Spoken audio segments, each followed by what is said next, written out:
So we just got here to Mahogany Beef Market. Tagay tayo now mga tao, and this one in here will help me a lot because I can use Waze. This is my head unit that just got installed on my car, and it has front, rear and side view of my car. 360 from Sabz Auto, I got it. When you're moving, it's so helpful because it shows you your surroundings.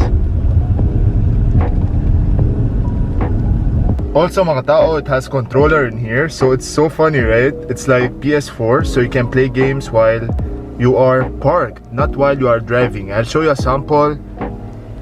So let's go to the apps in here.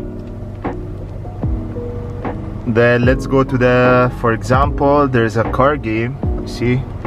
Usually I don't really play games, pero this is really funny because you can play with the Ps4 controller.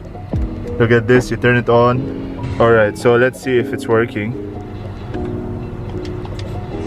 Oh, it's working, you see? So let's try to play. So I don't encourage anyone to play this. If you are driving, you cannot play. You can only play when you're parked, waiting for your asawa, your girlfriend, you know, it's taking long.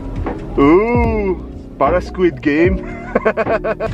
Ooh, see, booster. You know, when you're waiting for someone in the parking, you can drive this and you can play this. Not while driving mga tao. So this, when I start the car, it shows you 360 view of your car. You see mga tao, when you turn right or you turn left, it shows you the way. See mga tao, that's the top of our car. This is the front view, rear view, side view.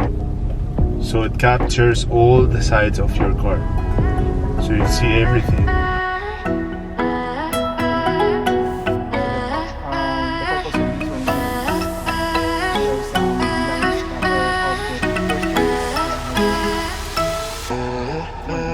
So this is the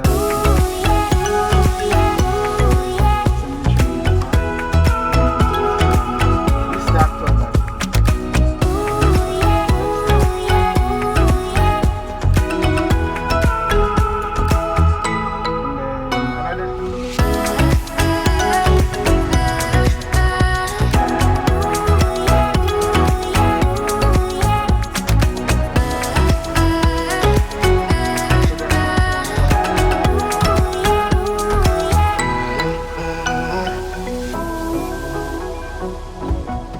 So navigate. Go to SM Las Piñas. Navigating to SM Center Las Piñas.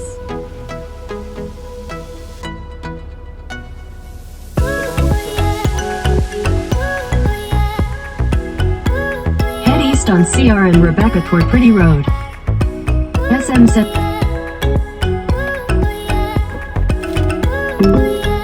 There's a It is activated by voice command. Oh, okay. Open Waze.